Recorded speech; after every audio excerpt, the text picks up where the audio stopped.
ንባብን እንደ ዒባዳ አንድ ያምልኮት ዘርፍ አድርገን ነው መውሰድ ያለብን። የሰው ልጅ እንደፈለገ እዚህ ምድር ላይ መኖር አይችልም፣ መብትም የለውም። የሰው ልጅ መብት የለውም።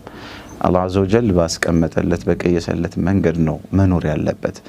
መስራትም ያለበት እሱ የፈለገውን ሳይሆን አላህ የፈለገውን ነው። መተውም ያለበት አላህ ተው ያለውን ነገር እንጂ እሱ የፈለገውን አይደለም። ከዚህ አኳያ እኛ ስናነብ ምናልባት እንደ እስላም መነበብ የሌለባቸው ነገሮች ሊኖሩ ይችላሉ። ጭራሹኑ ማወቅ የሌለብን ነገሮች ሊኖሩ ይችላሉ። ምክንያቱም ዒባዳ ነው ብለናል ንባብ።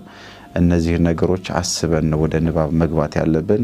የአንድን መጽሐፍ አንብበን እጃችን ላይ አድርገን እየገለጥን ስናነብ የሆነ ዒባዳ ላይ እንዳለሁኝ አድርጌ አላህ አዘ ወጀል አጠገብ ያለ ያየኛል፣ ይሰማኛል፣ ይቆጣጠረኛል የሚል እሳቤ ውስጤ ላይ ካደረ ብዙ ነገሮችን ማሳካት ይቻላል ማለት ነው።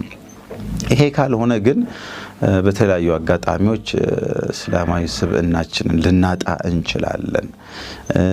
ከምንም በላይ ደግሞ ከኔ በላይ ማን አለ የሚል ስሜት ውስጣችን ላይ ሊያድር ይችላል። ይሄ ብዙ ሰዎች ላይ የምናየው ነው። ንባብ በባህሪው ምንድነው? ከማህበረሰቡ እንድትነጠል ያደርጋል። አብዛኛውን ሰዓት ለብቻ ነው የምታሳልፈው። ስለዚህ የአላህ ቁጥጥር አለ የሚለውን ነገር ልባችን ላይ ካላሳደርን የሆነ ማን አለብኝነት ስሜት ውስጣችን ላይ ሊያደር ይችላል። ከኔ በላይስ አዋቂ ኖር ይሆን እንዴ የሚል ምናልባትም ከዚህ አልፎ ሌሎችን የመናቅ ስሜት ውስጣችን ላይ ሊያድር ይችላል። ምክንያቱም እንደምታውቁት ማህበረሰባችን አንባቢ አይደለም። ስለዚህ ያነበብን አዲስ ነገር እያወቅን ስንመጣ ሰዎች ብዙ ነገር እንደማያውቁ ልንረዳ እንችላለን። ያኔ ቆም ብለን ኢማናችንን እየገመገምን መንፈሳችንን በዒባዳ እያደስን ንባብ የሚባለው ነገር በራሱ አንድ የአምልኮ ዘርፍ መሆኑን ካልተረዳን እዚህ ምድር ላይ ብቻችንን እየተንቀሳቀስን ነው ያለን የሚመስለን። ሌሎችን በንቀት ዓይን እንድንመለከት ግፊት ሊፈጥርብን ይችላል። ይሄ ደግሞ በጣም ክፉ የሆነ በሽታ ነው፣ ልብን የሚያጠለሽ አላህ ዘንድ ነገ አኺራም ላይ አላህ ዘንድ አላህ ፊት ስንቆም ዋጋ ቢስ የሚያደርገን ነውና ሊታሰብበት ይገባል።